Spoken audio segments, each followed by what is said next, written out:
Hi, my name is Leo. Welcome to the episode about CERN LHC. Few days ago, I attended an event organized by CERN itself, and I decided to share my excitement with you. The event was called CERN Masterclass, the Higgs Particle Hunter. First, what is LHC? LHC stands for Large Hadron Collider, which is the biggest and the most powerful particle collider today. It's owned by the European Organization for Nuclear Research, known as CERN, the organization which gave birth to many inventions, such as the World Wide Web, for example. So LHC is a system for colliding particles with aim of experimental physics, that is, to discover new particles. It uses an unimaginable energy or beam of 7 tera-electron-volts, meaning 7 times 10 to the power of 12 times energy of an electron moving across an electric field of potential difference equal to 1 volt. This amazingly high voltage and energy is applied to accelerate particles beam in order to have enough high energy to even make the particles gotten from these collisions connect into new ones. CERN Accelerator is a system of tunnels located underground which have shape of a circle. We should know that to accelerate a particle enough to interact with other particles, we should give it also enough place to accelerate. It has to get higher and higher kinetic energy. So having a circular shaped accelerator rather than an ordinary linear accelerator makes it possible to accelerate particle as long as it achieves desired energy level. Just to mention, not only we have to constantly apply the energy, but also it's critical to incline particles beam and focus it in order to have the most efficient collisions. This is done by dipole and quadrupole magnets, which are all way along the accelerator tunnel, which create a magnetic field which then makes charged particles incline at a circular motion trajectory, either in clockwise or counterclockwise way. The very design of LHC is interesting. As CERN Accelerator has been upgraded through decades, there were designed circular tunnels of greater and greater radii, so the last and the biggest one is the LHC. LHC is, as the name says, collider of hadrons, particles made of tiny quarks which are held together by strong nuclear force. The interaction which is carried by gluons, charge exchange particles. There are many types of hadrons, such as mesons, which are made up of 1 quark and 1 antiquark, baryons, which are made of 3 quarks, and then there are also some other types of this. Nowadays, quantum physics has discovered many particles, and the elementary ones are located in the standard model, which both classifies elementary particles, which make up matter's mass, and interaction particles. So we have fermions, which give mass to matter, such as quark and antiquarks, which build up nucleons, either as protons and neutrons, and take part in strong interaction. Then leptons and antileptons, responsible for electroweak interactions, such as electrons and positrons. And finally, there are bosons. Gauge bosons, which are force carriers, that is, particles responsible for 4 fundamental interactions. Photons, either as gamma, are responsible for electromagnetic interaction. Then we have gravitons for gravity interaction, W and Z, both plus and minus bosons for weak, and gluons for strong interactions. And finally, the most famous boson, the Higgs boson. The Higgs boson is, we could say, a building block of the Higgs field, the field which has a non-zero value in vacuum. It has a great mass and therefore an enormous amount of energy compared to particles of similar volume. It was in CERN in 2012 that this so long desired particle, whose existence was hypothesized even before, has been proved to exist, which was one of the most important and the most exciting discoveries since the beginnings of quantum physics. What we today still don't know, the secret which hasn't been solved so far, is problem of missing mass. We do know, according to calculations, that the particles we've discovered so far make only about 4% of the whole universe, and that the other 96% consists of dark matter and dark energy, whose properties we do exactly know, using law of impulse conservation and other relations. However, we haven't recorded any experimental proof of their existence so far. So this is the next big mystery, which is put as a challenge in front of us, young scientists, to explore. There are 7 experiments in CERN LHC which use detectors to analyze different particles produced by collisions in the accelerator. The biggest of these experiments are ATLAS and CMS, and the others are ALICE, LHCb, TOTEM, LHCf, and MOIDL. CERN is currently mostly focused on these LHC experiments, but there are also important experiments being conducted on other CERN accelerators as well.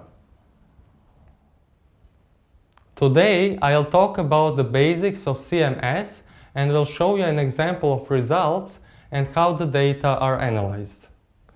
CMS, or Compact Muon Solenoid, is a particle detector designed to detect a wide range of particles and phenomena produced in high-energy collisions in the LHC.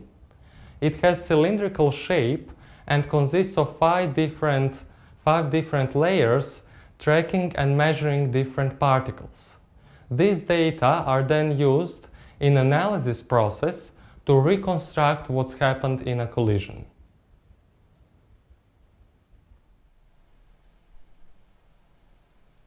Here you can see a slice intersection of CMS detector, which has a cylindrical shape, so its intersection is a circle, and here we can see a part of this circle. First, what we can see are 5 layers: silicon tracker, electromagnetic calorimeter, hadron calorimeter, superconducting solenoid, and muon chambers. In each of these layers, some kinds of particles are stopped and leave their track in them. And thanks to these tracks, we can then reconstruct what's happened in the collision. Then we have this solenoid, which produces an magnetic field. We can see 2 points of magnetic field. This point of 4 teslas, 4T, where magnetic field goes into the plane, so goes in direction away from us, and then in this point on the right hand side we have 2 teslas magnetic field going in the direction to us, so in the direction also perpendicular but opposite to this first one of magnetic field. And below we have 5 kinds of particles we can detect in this detector. So first are muons. If you have a muon, it first goes through silicon tracker. We can see it inclines. In this case, it's muon which inclines in clockwise way, meaning it's charged. The particle which is neutral, it would go straight forward through the silicon tracker. Then it goes through all of these layers, and finally it leaves its trace in the muon chambers. So muon chambers are the place where muons are detected. And we can see that in these muon chambers it goes in the opposite way, counterclockwise way. So it's oppositely inclined because of the opposite magnetic field applied. Then we have electron, which goes also through silicon tracker and is inclined because it's also charged, but is stopped and leaves its track in electromagnetic calorimeter. Photon is uncharged, not charged particle, so it has a charge of 0, therefore it goes straight forward through silicon tracker, does not incline, and leaves its track in electromagnetic calorimeter just as electron, for example. Now we have a charged hadron. So it is charged, it inclines in silicon tracker, and then it stopped and leaves its track in hadron calorimeter because it's hadron. Neutral hadron would go in the same way, so would be stopped in the hadron calorimeter, but would go straightly through silicon tracker because it is neutral. It is not charged, so it wouldn't incline. Now we are in iSpy WebGL CMS Experiment eLab. Here we can see a CMS detector, and inside it we can see yellow lines which represent collision, it has decay. Now to only set some things in order for easier analysis. So first, make this equal barrel visible. So equal barrel is actually electromagnetic calorimeter layer where electrons and some other photons and some other particles stop. Then turn off tracks of collision and turn on missing ET. Missing ET is this purple dashed line, which actually represents a reconstruction of muon or neutrino trajectory. And if we click it, this PT, meaning transverse momentum, if this transverse momentum is greater than 20 gigaelectron-volts, then it is most probably neutrino which was going this way. So it is greater than 20. Here we have about 34 gigaelectron-volts. It's most probably neutrino. But first set this. And just to mention that there are many types of decays, but here we are going to deal with only 8 types, you can see here. And if we have some type which isn't one of these 8 types, we would say we don't exactly know which kind of decay it is about.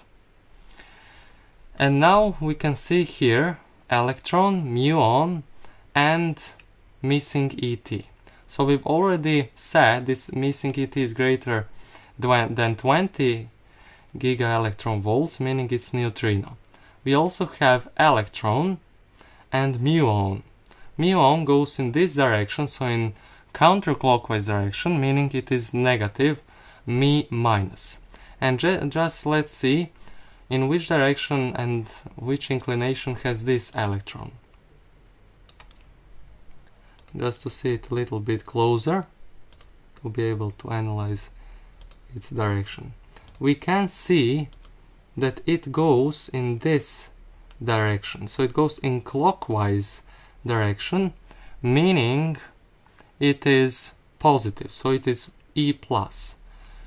And now to say which type of collision we have here. So we have electron, which is positive, muon, which is negative, but we also have neutrino. So we cannot exactly say which kind of collision it is about. In this example we cannot say that. But let's take another example. So here we have another example. Here is missing ET, 49.9 gigaelectron-volts, meaning it's most probably neutrino. And here we have muon. We just have to know in which way does this muon go in order to say if it is W minus or W plus decay. So let's see. We can already here see that it goes in this way. So it's inclined in this way, meaning it goes in counterclockwise way, and therefore it is minus. So it is me minus, muon minus. Therefore we have as product of this decay, we have neutrino and muon minus. Therefore we can conclude that here was a W- boson which decayed into this neutrino, and muon with negative charge. In this video you've learned the basics of particle physics, about the CERN LHC, and how the data from CMS, Compact Muon Solenoid detector, are analyzed.